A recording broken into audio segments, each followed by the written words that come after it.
الحمد لله وكفى وسلام على عباده الذين اصطفى أما بعد فأعوذ بالله من الشيطان الرجيم بسم الله الرحمن الرحيم ألا إن أولياء الله لا خوف عليهم ولا هم يحزنون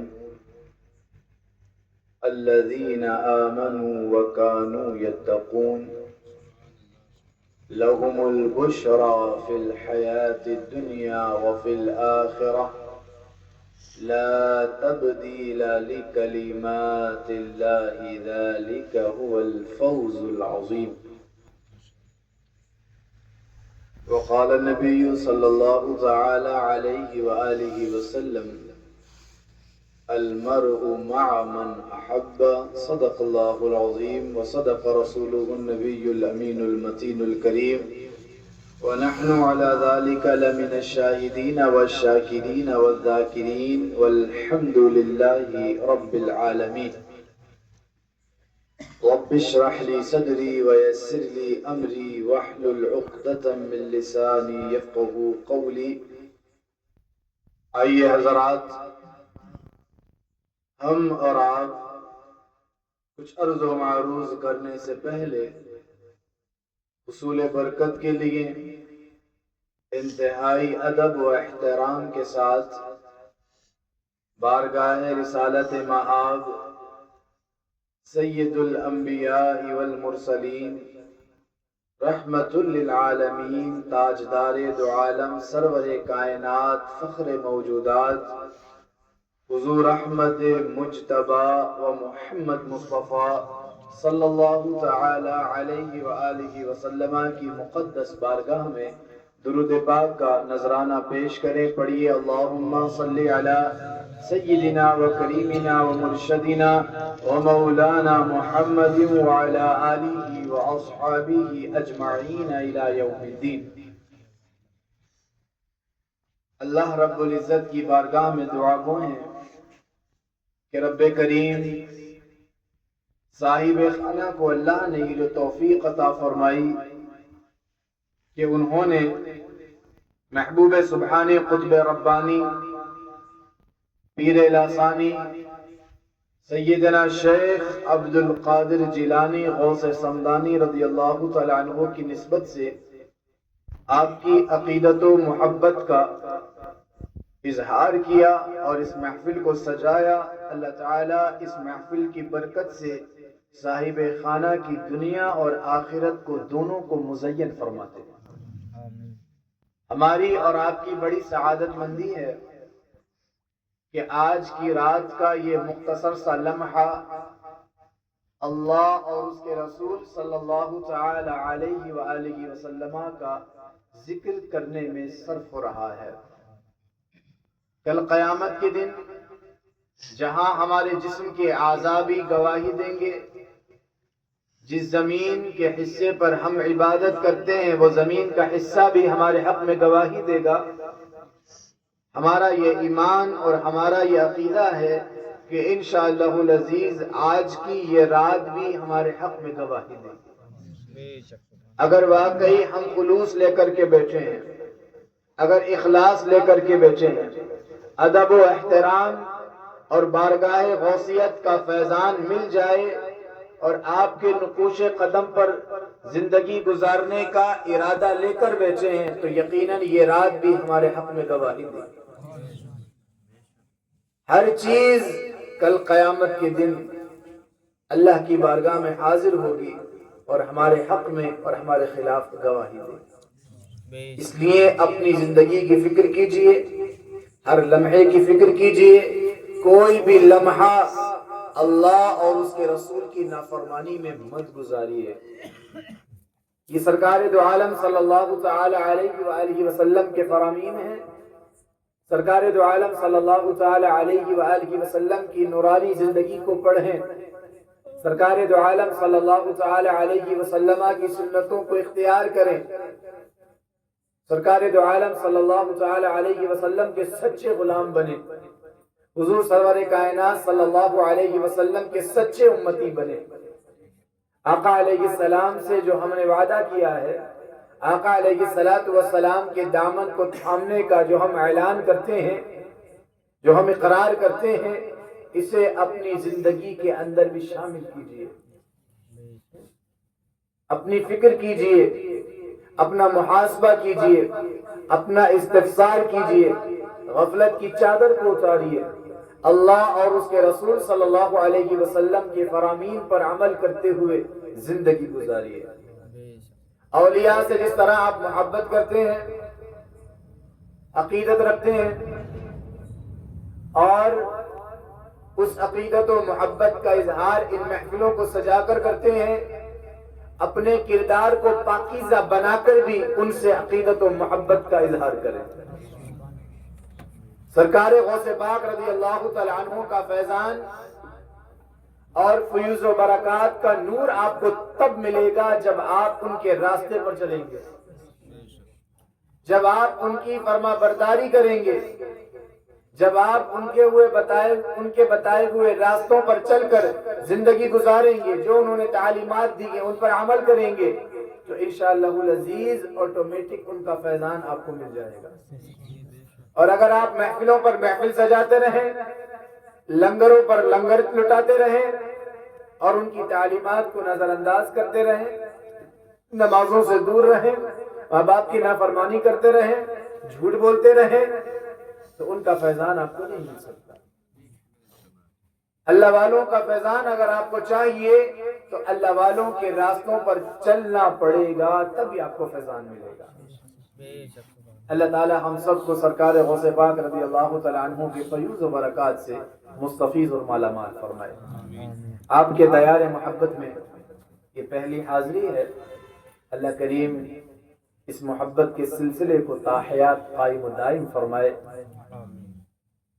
مجھ سے قبل آپ نے اپنی بستی کے معزز محترم امام صاحبین سے اچھی نصیحت سماعت فرمائی، کلام سماعت کیے۔ میں حضرت فہیم میاں صاحب کے مدعو کرنے پر یہاں حاضر ہوا ہوں۔ ہر سال حضرت کے یہاں ایک 11ویں شریف کا پروگرام ہوتا ہے، وہاں کسی مجبوری کے تحت اس سال حاضری نہیں ہو پائی، لیکن ملاقات حضرت سے ہر سال ہو جاتی تھی، اس کی بھی خوشی ہوتی تھی، تو ارادہ بنا رہا تھا کسی روز حضرت سے ملاقات کرنے کے لیے جاؤں گا، تو الحمدللہ یہاں حضرت سے ملاقات بھی ہو گئی اور آپ لوگوں کے درمیان میں حاضری بھی ہو گئی۔ اور اتنی عظیم محفل جو سرکار غوث پاک رضی اللہ تعالیٰ عنہ سے منسوب ہے، اس محفل میں مجھے بھی شرکت کرنے کا موقع میسر آ گیا۔ یہ بڑی پاک اور نورانی محفلیں ہوتی ہیں، ان محفلوں میں مقدر والے آتے ہیں، ہر کوئی نہیں آ سکتا، ان محفلوں میں مقدر والے آتے ہیں، تو آپ بڑے خوش نصیب ہیں کہ آپ سرکار غوث پاک رضی اللہ تعالیٰ عنہ سے منسوب کردہ محفل میں بیٹھے ہیں۔ حضرت کا روحانی سفر تو ماشاءاللہ جاری و ساری ہے، اللہ تعالیٰ آپ کی مزید روحانیت میں اضافہ فرمائے، خلوص اخلاص کی دولت اور آپ کے ہاتھوں میں شفا عطا فرمائے۔ آپ کے شاگرد خاص محترم شاہ رخ صاحب، اللہ تعالیٰ ان کے بھی آگے کے جو مراحل ہیں ان کو آسان فرمائے، اور ہر طرح کی پریشانیوں سے، شیاطین کے شر سے، حاسدوں کے حسد سے اور تمام خبثاء کی خباثت سے رب کریم ان کی حفاظت فرمائے، اور خلوص اور اخلاص کے ساتھ مخلوق کی خدمت کرنے کی انہیں بھی توفیق اور رفیق عطا فرمائے۔ عزیزان ملت اسلامیہ،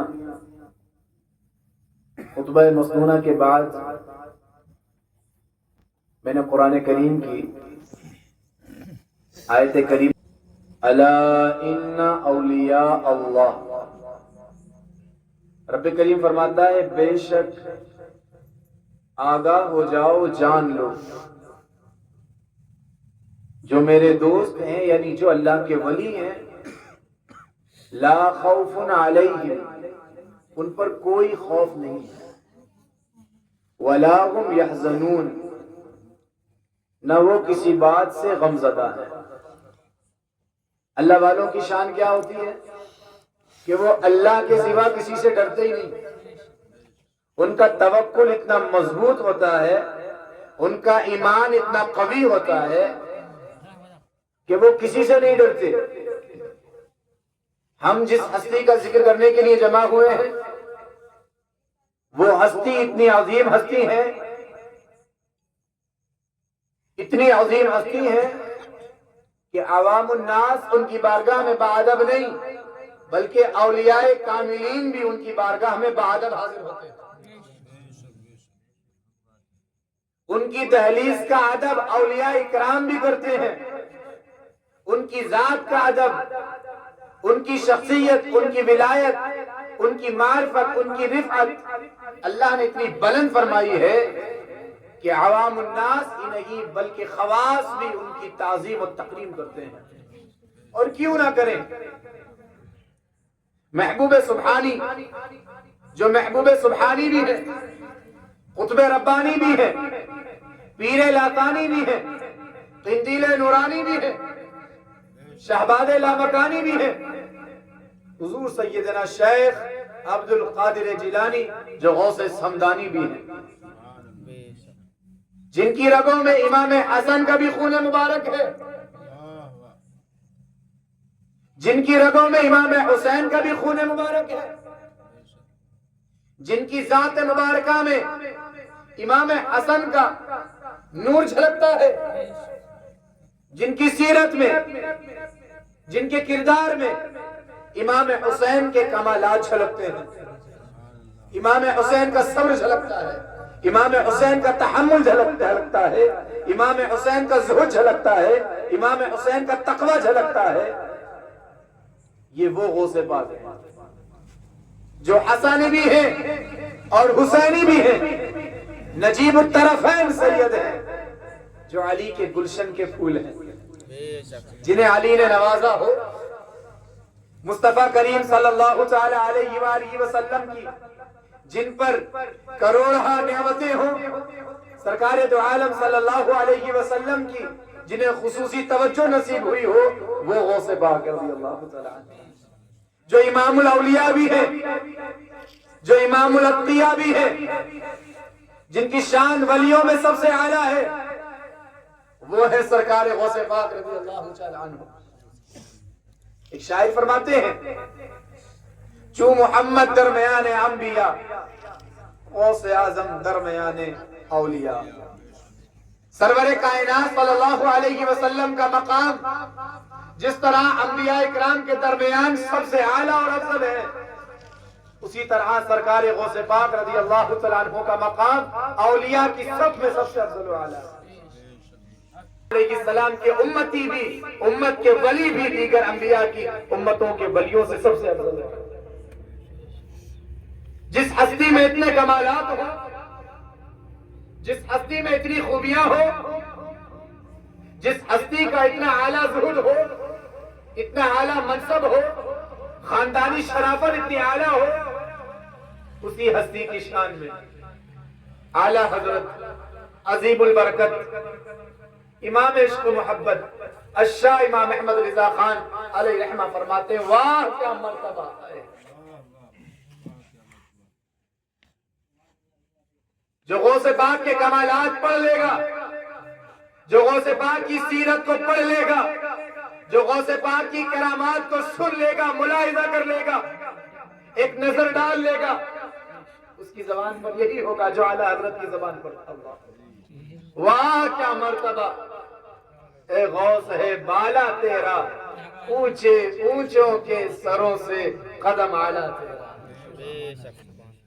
سر بھلا کیا کوئی جانے کہ ہو کیسا تیرا، اولیاء ملتے ہیں آنکھیں وہ ہے تلوا تیرا، اولیاء ملتے ہیں آنکھیں وہ ہے تلوا تیرا۔ ایک نعت کے مقطع میں غوث پاک رضی اللہ تعالیٰ عنہ سے عقیدت و محبت کا اظہار اس طرح کرتے ہیں، اللہ کے نبی علیہ السلام کی بارگاہ ہمیں دعائی دیتے ہیں، عریضہ پیش کرتے ہیں، تیری سرکار میں لاتا ہے رضا اس کو شفیع جو میرا غوث ہے اور آقا لاڈلا بیٹا تیرا۔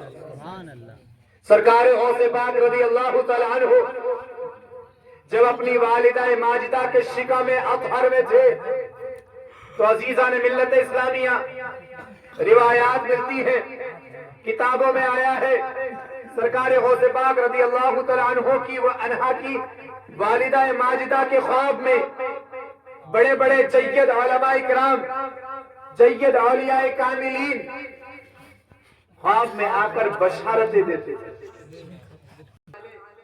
کتنے اولیاء کرام بشارتیں آ کر دیتے تھے.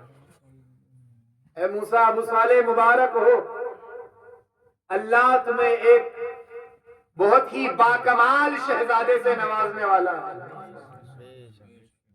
وہ ایسا عظیم شہزادہ ہوگا جس کی حکومت تمام اولیاء پر چلے گی.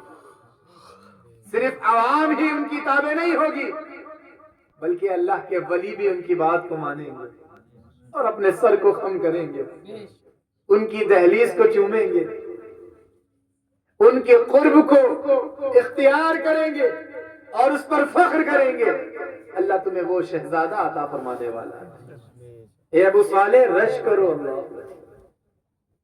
عزیزان ملت اسلامیہ، سرکار غوث پاک رضی اللہ تعالی عنہ ولیوں میں سب سے اعلیٰ ہے. بہت اونچا مقام ہے آپ کا. قصیدہ غوثیہ میں آپ نے تعریفات فرمائی ہیں، حقیقت کو بیان فرمایا ہے. اور عزیزان ملت اسلامیہ، ولی کی سب سے بڑی کرامت، ولی کا سب سے بڑا اعزاز، ولی کی سب سے بڑی شان، ولی کی سب سے بڑی خوبی کیا ہوتی ہے کہ ان کے پاس تقویٰ ہوتا ہے. کیا ہوتا ہے؟ تقویٰ. ولی کون ہوتا ہے؟ قرآن کریم میں اللہ پاک نے فرمایا کہ بے شک آگاہ ہو جاؤ، جان لو، میرے جو دوست ہیں، میرے جو ولی ہیں، جنہیں میرا قرب نصیب ہو گیا ہے، انہوں نے میری اتنی عبادت کی ہے، میری رضا انہیں مل گئی، اتنا راضی کیا، رات کی تاریکی میں اٹھ کر آنسوؤں کو بہایا، فجر سے پہلے اٹھ کر ذکر و اذکار میں مشغول ہو گئے، مستغرق ہو گئے، منہمک ہو کر مجھے راضی کیا، میں نے انہیں اپنی رضا دے دی. ولیوں کے پاس کیا ہوتا ہے؟ ان کے پاس خوف خدا ہوتا ہے. وہ اپنے مولا سے ڈرنے والے ہوتے ہیں. ان کا ظاہر بھی بڑا پاک ہوتا ہے، ان کا باطن بھی بڑا پاک ہوتا ہے. بہت لطیف ہوتے ہیں، کبھی کسی سے نہیں ڈرتے. اور آپ جانتے ہیں جب اللہ تعالی کسی سے محبت کرتا ہے اور اپنا ولی بنا لیتا ہے تو رب کریم جبرائیل امین علیہ السلام کو بلاتا ہے، طلب فرماتا ہے.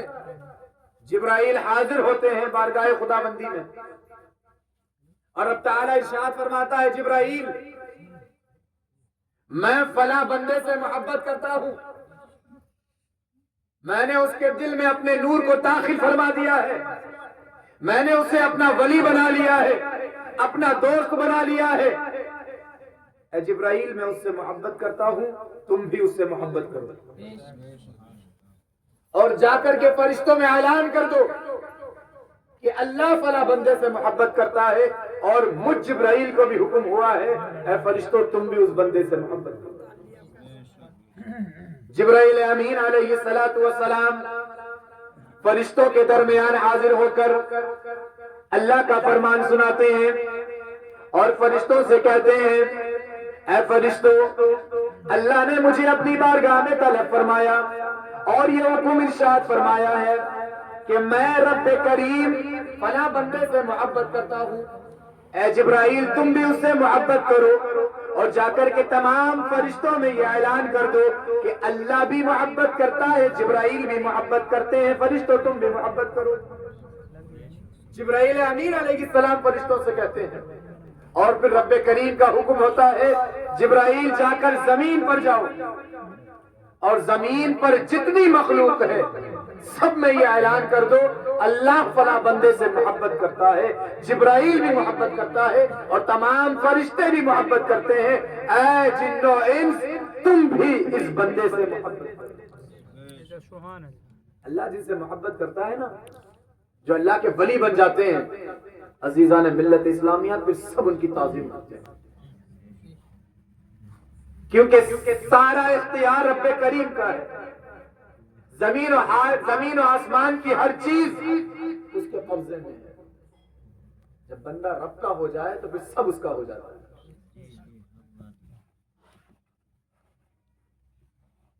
ایک بار محمود غزنوی نے اعلان کرایا کہ لوگوں میں یہ اعلان کر دو کہ میرے دربار میں آ کر جو جس چیز پہ ہاتھ رکھے گا وہ چیز اس کی ہو جائے گی، اس کی ہو جائے گی. رعایا تک جب یہ خبر پہنچی سب خوش ہو گئے، یہ تو بڑا اچھا آفر نکلا. بادشاہ نے یہ حکم صادر کر دیا کہ جس چیز پہ ہاتھ رکھو گے وہ چیز تمہاری ہوگی. اس کے دربار میں تو بڑی بڑی قیمتی چیزیں ہیں، یہ تو بہت اچھا موقع ہے. چلو سب آئے دربار میں، تاریخ بھی معین کر دی تھی، وقت بھی متعین کر دیا تھا. سب نے مختلف چیزوں پر ہاتھ رکھا. کسی نے سونے کی چیزوں پہ ہاتھ رکھا، کسی نے چاندی کی چیزوں پہ ہاتھ رکھا، جس کو جو پسند آیا. ایک ضعیفہ آگے بڑھی، انہوں نے چاندی پہ ہاتھ نہیں رکھا، ہیرے پہ ہاتھ نہیں رکھا، جواہرات پہ ہاتھ نہیں رکھا، قیمتی ثمین اشیاء چیزوں پہ ہاتھ نہیں رکھا. وہ آئی بادشاہ کے قریب اور بادشاہ کے اوپر ہاتھ رکھا. بادشاہ نے کہا کہ بھائی یہاں لوگ سونے پہ ہاتھ رکھ رہے ہیں، چاندی پہ ہاتھ رکھ رہے ہیں، ہیرے جواہرات پہ ہاتھ رکھ رہے ہیں، قیمتی چیزوں پہ ہاتھ رکھ رہے ہیں، تم نے میرے اوپر ہاتھ کیوں رکھا؟ تمہیں کوئی چیز پسند کیوں نہیں آئی؟ تو ضعیفہ نے جواب دیا کہ یہ تمام چیزیں تو تمہاری ہیں، جب میں نے تمہارے اوپر ہاتھ رکھ دیا تو یہ سب کچھ میرا ہو گیا. اس حکایت میں عبرت ہے، ایک درس ہے. اور عزیزان ملت اسلامیہ، یہ حکایت ہمیں یہ درس دیتی ہے زمین و آسمان کے خزانے، زمین و آسمان کی عزتیں، زمین و آسمان کی نعمتیں سب کچھ اللہ کے اختیار میں ہے. تم صرف اسے راضی کر لو، تم صرف اسے خوش کر لو، تم صرف اللہ کو پالو، سب کچھ اللہ تمہارے قدموں میں ڈال دے گا. یہ دنیا بھی تمہاری عزت کرے گی، یہ دنیا والے بھی تمہاری عزت کریں گے. کوئی چیز تمہیں نقصان نہیں پہنچا سکتی، بس تم صرف اپنے رب کے ہو جاؤ. جس طرح اس ضعیفہ نے یہ گمان کیا کہ جب محمود غزنوی پر ہاتھ رکھ دوں گی تو سارا خزانہ میرا ہو جائے گا. عزیزان ملت اسلامیہ، اسی طرح یہ اولیاء اکرام اپنے رب سے محبت کرتے ہیں. یہ بادشاہوں کے پیچھے نہیں پڑتے، یہ دنیا کے پیچھے نہیں جاتے، یہ دنیا کی دولت کے پیچھے نہیں جاتے، یہ دنیا دار نہیں ہوتے، بلکہ یہ تو اپنے پروردگار کے ہوتے ہیں. یہ جانتے ہیں رب راضی ہو جائے گا تو سب کچھ ہمیں مل جائے گا. انہوں نے اپنے مولا کو راضی کیا، اپنے وقت کو برباد نہیں کیا دولت کو کمانے کے چکر میں، اپنے وقت کو ضائع نہیں کیا دنیا کی شہرت کو لوٹنے میں، اپنے وقت کو خراب نہیں کیا لوگوں کے درمیان نام کمانے میں. انہوں نے صرف اور صرف اپنے رب کو راضی کیا. انہوں نے اپنے اس مقصد کو پہچانا جس مقصد کے تحت اللہ نے انسان کی تخلیق فرمائی ہے. کیوں آئے ہیں ہم اس دنیا میں؟ کبھی قرآن سے تو پوچھو، کبھی عالم تصور میں آقا علیہ السلام سے تو پوچھو، آقا دنیا میں کیوں آئے ہیں؟ ٹھوکریں کھا رہے ہیں، در بدر پھر رہے ہیں، بے قرار ہیں، مضطرب ہیں، بے چین ہیں. آقا سکون میسر نہیں آ رہا. سکون کیسے آئے گا جب تم نے سکون ہم نے قرآن پڑھا ہوگا، جیسا کہ قرآن پڑھنے کا حق ہے، اور قرآن سے پوچھا ہوتا، قرآن سے سوال کیا ہوتا تو قرآن کہتا ہے وَلَا تَهِنُوا وَلَا تَحْزَنُوا وَأَنْتُمُ الْأَعْلَوْنَ إِن كُنتُم مُؤْمِنِينَ. قرآن کا فرمان ہے، رب کا فرمان ہے، گھبراؤ مت، ڈرو مت، تم ہی سربلند رہو گے، تم ہی معزز رہو گے، تم معزز ہونے ہی آئے ہو. پڑھو اپنے اسلاف کی سیرت کو، پڑھو اپنے بزرگوں کی سیرت کو، تم معزز ہونے آئے ہو. یہ قرآن کیسے معزز ہوں گے؟ ان کنتم مؤمنین، سچے مومن بن جاؤ. اگر تم ایمان والے ہو، پکے ایمان والے ہو، اگر تم عذاب قبر کا یقین رکھنے والے ہو اور اس عذاب قبر سے بچنے کا سامان بھی تیار کرنے والے ہو تو تم پکے مومن ہو. اگر تمہارا یقین ہے کہ نمازیں چھوڑنے سے اللہ ناراض ہوتا ہے، اور تم نمازیں چھوڑ بھی رہے ہو تو تم اپنے ایمان کی فکر کرو۔ قرآن تو کہتا ہے ایمان والے بن جاؤ، سچے مومن بن جاؤ، یقین پیدا کر لو اپنے دل میں، یقین والی زندگی اپنے اندر پیدا کرو، پھر دیکھو اللہ تعالیٰ کیسے بلند کرتا ہے۔ ان اولیاء اکرام کے پاس یقین کامل تھا، یہ عارف باللہ ہے، انہیں اللہ کی معرفت حاصل ہوئی ہے، انہیں اللہ کا صحیح تعارف نصیب ہوا۔ کیسے نصیب ہوا؟ مجانی الادب کے اندر یہ حکایت موجود ہے کہ انہوں نے جب اپنا استفسار کیا نا، جب اپنا جائزہ لیا اپنے گریبان میں جا کر، تو اللہ نے انہیں بھی ہدایت عطا فرمائی۔ ایک شخص کو اپنی زندگی کا احساس ہوا، پوری زندگی کا، اور اپنا حساب لگانے کے لیے وہ شخص بیٹھا۔ اس نے کہا میری عمر کتنی ہو گئی؟ اس نے ولادت کی تاریخ سے لے کر کے موجودہ وقت تک کا حساب لگایا، محاسبہ کیا، تو اس کی عمر ہوئی 60 سال۔ کتنے سال؟ 60 سال۔ تو اسے خیال آیا کہ میں نے 60 سال کی زندگی گزار لی۔ اس نے پھر دنوں کا حساب لگایا کہ میں دن کتنے گزار چکا ہوں۔ جب اس نے دنوں کو کاؤنٹ کیا، دنوں کا حساب لگایا، تو دن کی تعداد بنی 21,900۔ کتنی بنی؟ 21,900۔ عزیزان ملت اسلامیہ، اس شخص نے جب زندگی کا حساب لگایا اور دنوں کا حساب لگایا، 21,900 کا عدد دیکھ کر کے اس نے چیخ ماری، اور چیخ مار کر کے اس نے کہا یا ویلا، یعنی ہائے بربادی، میں تو تباہ ہو گیا، برباد ہو گیا، میں نے اپنی زندگی کے 21,900 دن گزار لیے، اگر ہر دن میں نے ایک گناہ بھی کیا ہوگا تو اس حساب سے گناہوں کی تعداد 21,900 بن رہی ہے، میں اس عدد کے ساتھ اپنے خدا کو کیسے منہ دکھاؤں گا؟ یہ کہتا رہا اور وہ بے ہوش ہو گیا۔ تھوڑی دیر کے بعد جب اسے افاقہ ہوا، ہوش میں آیا، تو اس نے پھر حساب لگانا شروع کیا۔ پھر زبان پر کہتا رہا، زبان سے کہتا رہا کہ اس شخص کا کیا ہوگا جس نے دن میں 10,000 گناہ کیے ہوں گے، وہ اپنے رب سے کیسے ملاقات کرے گا؟ اس کے بعد پھر اس نے چیخ ماری اور بے ہوش ہو گیا، اور جب لوگوں نے اس کو اٹھانا چاہا تو عزیزان ملت اسلامیہ وہ شخص انتقال کر چکا تھا۔ اس کی روح قفس عنصری سے پرواز کر چکی تھی۔ ایسے بھی لوگ گزرے ہیں جنہوں نے اپنی زندگی کا حساب لگاتے لگاتے الوداع کیا، اور ہم اتنے غافل ہیں، ہمیں فکر نہیں۔ ہم دن میں کتنے گناہ کر رہے ہیں؟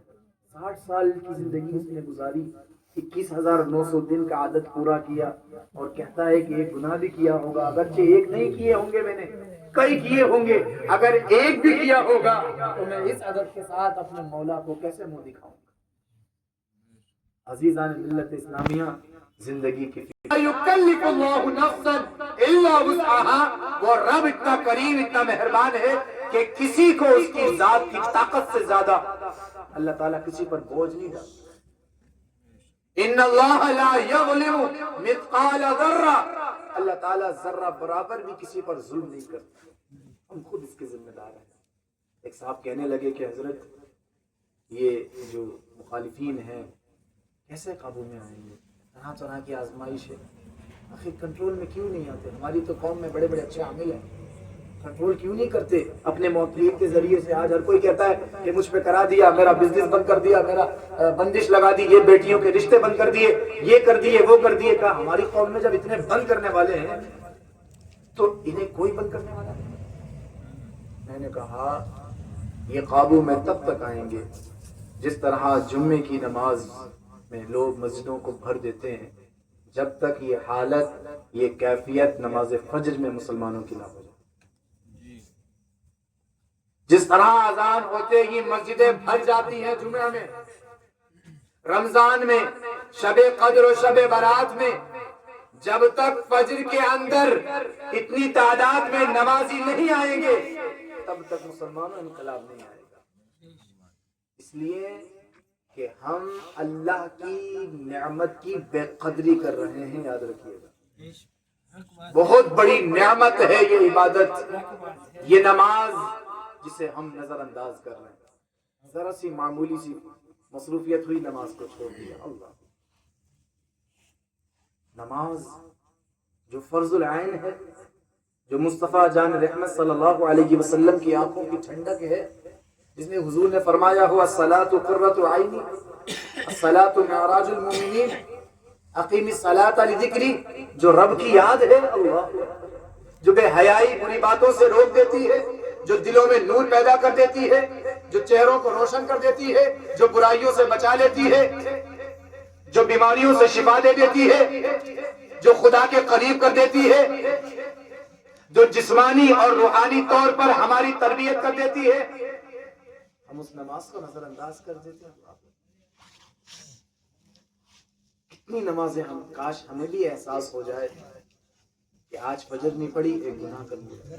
پھر کہتے ہیں زندگیوں میں برکت نہیں ہے، کاروبار میں برکت نہیں ہے.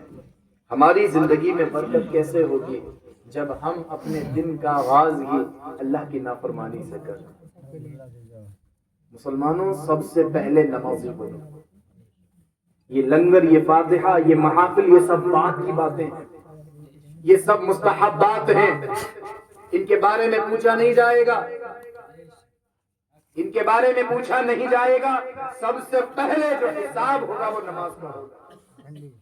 آیت ملتی ہے سب سے پہلے حساب نماز کا ہوگا. اگر بندے کی نمازیں کامل ہوں گی تو پھر آگے کے معاملات میں اس کا حساب لیا جائے گا، اور اگر وہ نمازوں میں پکڑا گیا تو پھر ساری چیزوں میں پکڑا جائے گا. نمازوں کو مکمل کریں، جتنی قضا ہو گئی ان کو دہرائیں. نماز کسی بھی حال میں معاف نہیں. کھڑے ہونے کی طاقت نہیں ہے تو بیٹھ کر کے پڑھو، بیٹھ کر کے طاقت نہیں ہے تو لیٹ کر کے پڑھو. لیٹنے کے بعد بھی اگر رکوع اور سجود اشارے سے نہیں کر سکتے، اگر تو آنکھ کی پلکوں سے اشاروں سے پڑھو، مگر نماز کا وقت آئے تو نماز پڑھو. تصور تو کرے، اگر کوئی اتنا بھی بیمار ہے کہ اٹھ بھی نہیں سکتا بستر سے، تب بھی معاف نہیں ہے، تب بھی پڑھے گا، آنکھ کی پلکوں کے اشارے سے پڑھے گا، مگر پڑھے گا ضرور. ایک بزرگ فرماتے ہیں، اے نوجوانوں، اپنے آپ اپنی عمر کو غنیمت جانو. یہ عمر بڑی پیاری، بہت احساس ہوگا، بہت احساس کہ ہم نے نمازیں چھوڑ دی. اللہ تعالیٰ غفور الرحیم ہے، معاف کرنے والا ہے، اس کی طرف رجوع تو کرو، وہ معاف کرنے والا ہے. اے اللہ، ماضی کے جتنے ہم سے گناہ ہوئے ہمیں معاف کر دے. آج سرکار غوث پاک کی محفل میں ہم بیٹھے ہوئے ہیں، مولا سچے دل سے توبہ کرتے ہیں، ان کی عقیدت و محبت کے جذبوں کو دل میں بسا کر کے رب کریم ہم تیری عبادت کریں، ہم تیری عبادت کریں گے. باری تعالیٰ نمازوں کی پابندی کریں. کتنا وقت لگتا ہے فجر میں؟ 4 منٹ میں 2 سنتیں ہو جائیں گی. 4 منٹ میں یہ 2 سنتیں ہو جائیں گی. لیکن میرے آقا علیہ السلام نے فرمایا، زمین و آسمان میں جو چیز ہے ان تمام چیزوں سے افضل یہ 2 رکعت سنت ہے. بہت محبوب ترین ہے اللہ کے نبی علیہ السلام کو یہ 2 رکعت، بہت محبوب ترین ہے. 4 منٹ سنتوں میں لگتے ہیں، 10 منٹ 7 منٹ میں فجر کی جماعت ہو جاتی ہے، 15-16 منٹ میں آپ کی فجر کی جماعت ہو گئی. اب اگر آپ کہیں ٹہلنا چاہیں تو ٹہل لیں، یا تھوڑی دیر سونا چاہیں تو سو لیجیے. لیکن علماء فرماتے ہیں کہ فجر کے بعد سونے کی عادت نہ بنائیں تو بہتر ہے. آپ 10 بجے اٹھے، 9 بجے اٹھے تو کیسے برکتیں ہوں گی آپ کے مکان میں. ایک بزرگ نے اپنی مفلسی کی شکایت کی اللہ والوں سے، اللہ والے کی بارگاہ میں آیا تو کہا، حضور میرے گھر میں برکت نہیں. کہا تمہارے گھر میں پردہ پڑا ہوا ہے؟ کہا حضور پردہ تو نہیں پڑا ہوا ہے. تو کہا پردہ ڈالو. اس کے بعد پھر پردہ ڈالا. اس کے کچھ روز بعد حضرت کی بارگاہ میں حاضر ہوا. کہا اب بتاؤ کیا حال ہے؟ کہا حضور اب برکت. کہا برکت ہے، جو کماتا ہوں محسوس ہوتا ہے کہ ہاں کچھ کمایا ہے. لیکن حضور حکمت کیا تھی، مصلحت کیا تھی، پردہ کیوں ڈلوایا آپ نے؟ فرماتے ہیں سنو، تمہارے گھر کے دروازے پر پردہ نہیں تھا، کچھ لوگ ایسے تمہارے دروازوں سے گزرتے تھے جو بے نمازی، اور وہ بے نمازی تمہارے گھر کی طرف دیکھ لیتے تھے تو ان بے نمازیوں کے دیکھنے سے اللہ نے تمہاری گھر کی برکت کو چھین لیا، ختم کر دی۔ عزیزان ملت اسلامیہ، بے نمازی اگر کسی کے گھر کی طرف کو دیکھ لے تو گھر سے برکت ختم ہو جائے، اور اس گھر میں اگر بے نمازی ہو تو پھر کیا حال ہے؟ کیا حال ہے؟ نمازوں کی پابندی یہ فرض ہے۔ یہ آپ سے نہیں پوچھا جائے گا کلیہ شریف مہینے میں کتنی بار گئے، اجمیر شریف کتنی مرتبہ گئے، دیوا شریف کتنی مرتبہ گئے، پوچھا نہیں جائے گا قیامت کے دن۔ قیامت کے دن پوچھا جائے گا فجر میں اٹھتے تھے کہ نہیں اٹھتے تھے۔ فرشتے دیکھیں گے اللہ کے حکم سے، اللہ والوں کی بارگاہوں میں حاضری دیں، بالکل دیں، لیکن ان سے سچی عقیدت کریں، دکھاوے کی نہیں کریں۔ اگر نمازوں کا شوق نہیں ہے، عبادت کا شوق نہیں ہے، تلاوت کا شوق نہیں ہے، ماں باپ کی تعظیم آپ نہیں کرتے، بڑوں کا ادب آپ نہیں کرتے، حسن اخلاق آپ کے اندر نہیں، جھوٹ آپ بولتے ہو، تقویٰ آپ کے اندر نہیں، پرہیزگاری آپ کے اندر نہیں، ظاہر آپ کا مزین نہیں، باطن آپ کا مزین نہیں، اور ہر مہینے 20 مرتبہ کبھی کلیر شریف، کبھی دیوا شریف، کبھی اجمیر شریف، کبھی بریلی شریف، زندگی گزار لو ان کی چوکھٹوں پر، جب تک اپنے ظاہر اور باطن کو اللہ اس کے رسول کے فرمان کے مطابق نہیں سجاؤ گے، ان بزرگوں کا فیضان تمہیں نہیں مل سکتا۔ آج ہم اللہ والوں سے محبت کرتے ہیں اور ان کا فیضان بھی ہمیں ملتا ہے الحمدللہ، کیونکہ میرے آقا سید عالم صلی اللہ علیہ وسلم نے فرما دیا المرء مع من احب، دنیا میں جو جس سے محبت کرے گا قیامت کے دن اس کا حشر اسی کے ساتھ ہوگا۔ یہ سرور کائنات صلی اللہ علیہ وسلم کا فرمان ہے، اور رب کریم نے یہ بھی ارشاد فرما دیا وما ينطق عن الهوى ان هو الا وحی یوحى، یہ نبی اپنی خواہش سے کچھ نہیں کہتے بلکہ یہ وہی کہتے ہیں جو رب ان سے کہلواتا ہے۔ حضور نے فرما دیا المرء مع من احب، جو جس سے محبت کرے گا دنیا میں اس کا حشر قیامت کے دن اسی کے ساتھ ہوگا۔ آپ اپنا حشر جس کے ساتھ کرنا چاہتے ہیں قیامت کے دن، اس کی سچی محبت کو دل میں بسا دو، سچی محبت کو، جس کے ساتھ آپ اٹھنا چاہتے ہو، اور جو اللہ والوں کے ساتھ اٹھے گا، جو اولیاء اکرام کے ساتھ اٹھے گا، ظاہر سی بات ہے جو بہاریں جو برکتیں انہیں ملیں گی وہ ان کے چاہنے والوں کو ملیں گی۔ تو اللہ والوں سے عقیدت محبت کے ساتھ ساتھ ان کی اطاعت فرما برداری کو اپنے اندر بسا، تبھی سچے عاشق کہلاؤ گے، سچے معتقد کہلاؤ گے۔ اگر ان کی باتوں پر، ان کے فرامین پر نہیں چل پا رہے ہو تو ان سے محبت نہیں ہے بلکہ کوئی مطلب ہے جسے پورا کرنا چاہتے ہیں، کوئی مطلب ہے۔ اور اگر ان سے محبت ہے تو پھر سب سے پہلے ان کی سیرت کو اپناؤ۔ میں نمازوں سے پیار کروں گا، کیوں؟ کیونکہ میرے غوث پاک نے کبھی نمازیں نہیں چھوڑی۔ میں جھوٹ نہیں بولوں گا، کیوں؟ کیونکہ میرے غوث پاک نے اپنی ماں سے کیے ہوئے وعدے کو نہیں توڑا۔ یاد ہے وہ واقعہ کتنا مشہور ہے؟ اس واقعے میں عبرت بھی ہے، درس بھی ہے، اور سرکار غوث پاک رضی اللہ تعالیٰ عنہ کا مقام اور مرتبہ بھی اس واقعے سے جھلکتا ہے۔ تو اللہ والوں کے پاس سب سے بڑی دولت تقوی کی ہوتی ہے، اور تقوی کسے کہتے ہیں؟ بہت ساری تعریفات بیان فرمائی ہیں علماء کرام نے۔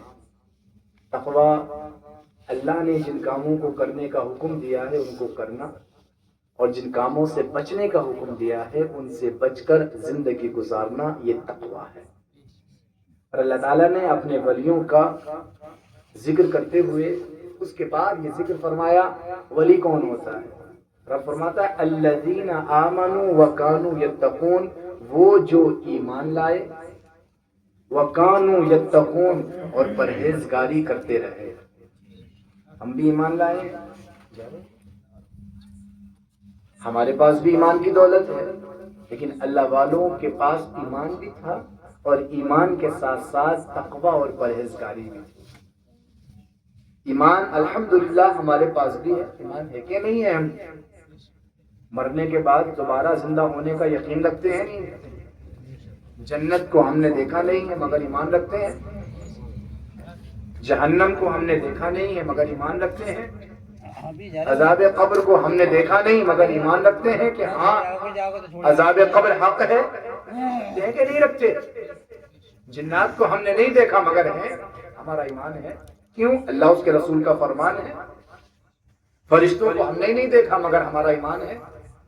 کرامن کاتبین ہر وقت ہمارے ساتھ ہیں، جو ہماری اچھائیاں برائیاں درج کر رہے ہیں، ہمارا ایمان ہے۔ ایمان ہے ہمارے پاس، بس اس ایمان میں پختگی لے آئیے۔ ایمان میں جب پختگی آ جائے گی تو پھر کرامن کاتبین جو ہماری اچھائیاں اور برائیاں لکھ رہے ہیں تو پھر صرف اپنی اچھائیاں ہی درج کرواؤ گے، برائیاں نہیں کرواؤ گے، کیونکہ جو برائیاں ہی برائیاں لکھوائیں گے انہیں تو دنیا اور آخرت میں پھر شرمسار ہونا پڑے گا، اور دنیا کی شرمساری آخرت کے مقابلے کی شرمساری میں بہت چھوٹی ہے، یاد رکھیے گا۔ آخرت کی عزت بھی بہت بڑی عزت ہے، دنیا کی عزت آخرت کے مقابلے میں بہت چھوٹی ہے، اور ان اللہ والوں نے دنیا کی عزت کو ٹھکرا کے آخرت کی عزت کو حاصل کر لیا۔ انہوں نے بوسیدہ لباس سے بدن کر لیا ہے، انہوں نے سادگی والی زندگی کو اختیار کر لیا ہے۔ کس عوض؟ اس لیے کہ بعد اس دنیا کے جانے کے اللہ عزت کا لباس پہنا، تو آخرت کی بہاریں اسے ہی ملیں گی جس نے دنیا میں اللہ کو راضی کیا۔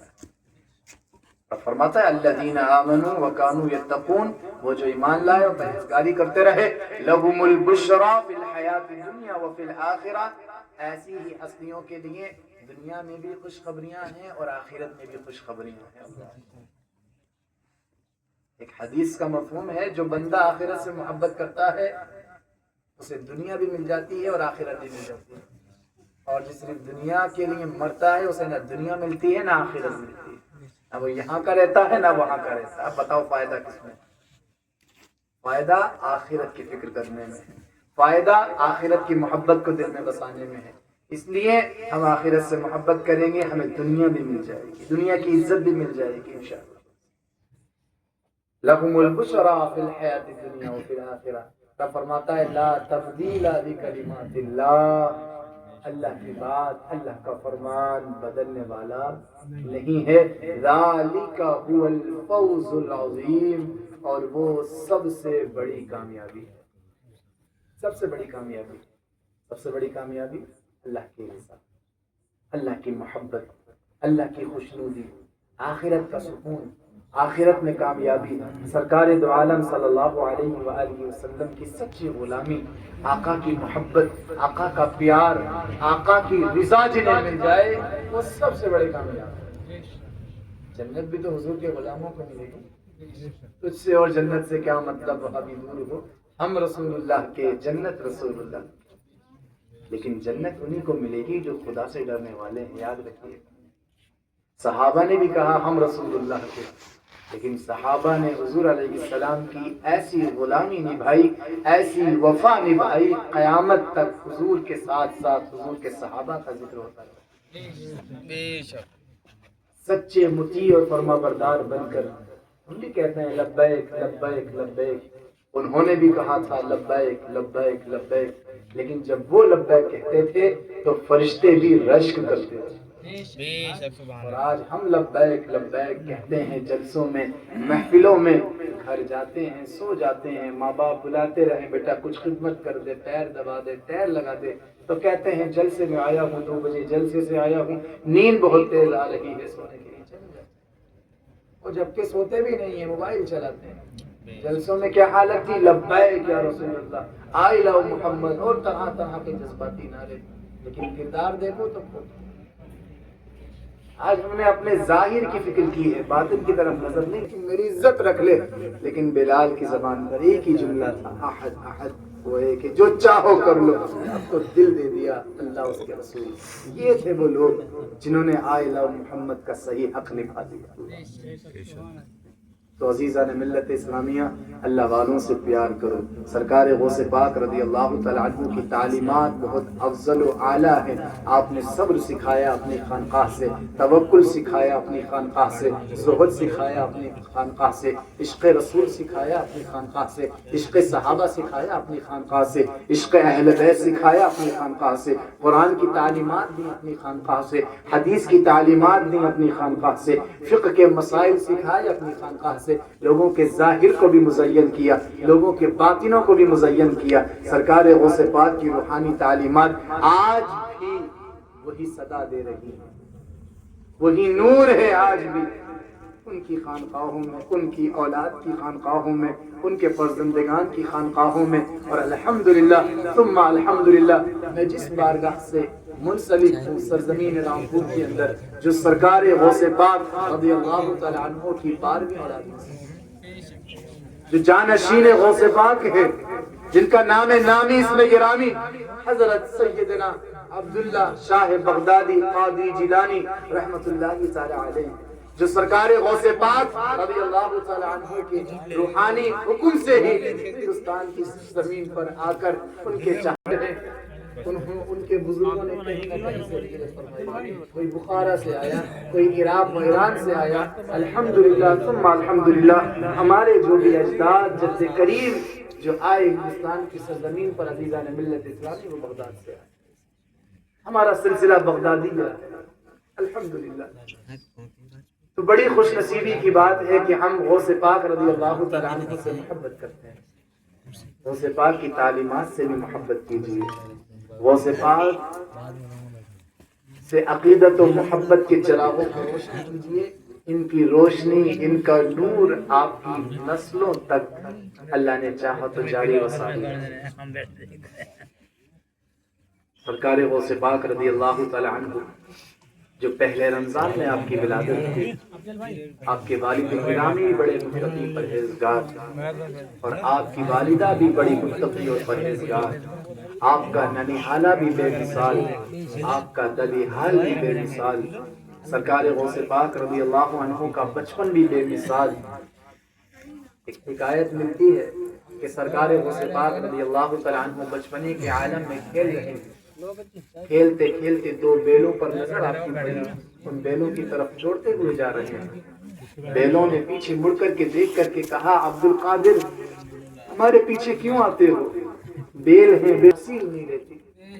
جھوٹ بولنے والوں کی منہ سے فرشتہ بھی بہت دور چلا جاتا ہے، اور جھوٹوں پر تو اللہ نے لعنت فرماتی ہے، لعنت اللہ علی الکاذبین۔ اور جھوٹ جھوٹ ہی ہوتا ہے، چاہے مذاق میں بولا جائے۔ اگر کسی بچے کو آپ نے بلایا، کہا بیٹا آ جا میں تجھے بسکٹ دوں گا، اور وہ بچہ آ گیا، بسکٹ آپ کے ہاتھ میں نہیں تھا، تو یہ بھی ایک جھوٹ ہوا، اور اس کا بھی گناہ پر پڑے گا۔ تو جھوٹ جھوٹ ہی ہوتا ہے۔ جب شریعت نے مذاق میں بھی جھوٹ کو بند کر دیا ہے، تو سوچیں آپ پھر تو بدرجے اولا جھوٹ زیادہ جرم ہے۔ تو سرکار غوث پاک کی والدہ نے حکم دیا، بیٹا جھوٹ مت بول۔ والدہ سے اجازت لی، اللہ اکبر، دست بوسی کی دعائیں لی، برکتیں لوٹی چلے گئے علم دین حاصل کرنے کے لیے۔ قافلے کے ساتھ روانہ ہوئے، اور وہ دور ایسا پرفتن دور تھا، ایسا آزمائش بھرا دور تھا کہ ایک قافلہ جب اپنی منزل پر اتحاد بھی نصیب ہوئے تو عبد القادر جیلانی کے نصیب ہوئے۔ لکھنے والے اور بیان کرنے والے بیان کرتے ہیں، جن عبد القادر کا جن کی ابتدا ایسی ہوئی ہو، جنہوں نے ابھی پہلا سفر ہی کیا ہے بغداد کا، تو جن کی ابتدا ایسی ہوئی ہو تو پھر ان کی انتہا کا عالم کیا رہا ہوگا۔ تو ہونا ہی تھا۔ آپ بغداد تشریف لائے، علم دین حاصل کیا، علم حدیث، علم فقہ، علم اصول فقہ، علم تفسیر، علم اصول تفسیر، صرف و نحو، علم تجوید، تمام علوم مربوطہ کی تعلیم حاصل کرنے کے بعد آپ اپنے استاد گرامی حضرت ابو سعید مخزومی رحمۃ اللہ تعالی علیہ کی خدمت میں رہتے رہے، اور انہیں سے آپ کو خلافت عطا ہوئی، اور انہیں کے مدرسے میں بحیثیت مدرس آپ مقرر ہوئے، وہی خدمت انجام دی ایک طویل عرصے تک، اور وہی آپ کا مزار مبارک ہے، وہی مزار مبارک ہے۔ آپ کی تقریر، آپ کے خطبات، اللہ وہ کیا تاثیر تھی آپ کی زبان میں. جنہیں مصطفیٰ کی بارگاہ سے لعاب ملا ہو ان کی زبان میں تاثیر تو آئے. تو یہ سرکار غوث پاک رضی اللہ تعالی عنہ کی نورانی سیرت اور آپ کی تعلیمات ہیں جنہوں نے دنیا کے اندر انقلاب برپا کر دیا. اللہ تعالی ہمیں سرکار غوث پاک کی تعلیمات پر عمل کرنے کی توفیق اور رفیق عطا فرمائے اور آپ کے نقوش قدم پر چل کر زندگی گزارنے کی توفیق اور رفیق عطا فرمائے. استغفر اللہ ربی من کل ذنب واتوب الیہ. درود پاک پڑھ لیجیے. اللہم صلی علی سیدنا و کریمنا ومرشدنا ومولانا محمد کلام سنیے. وصحبه وبارك وسلم.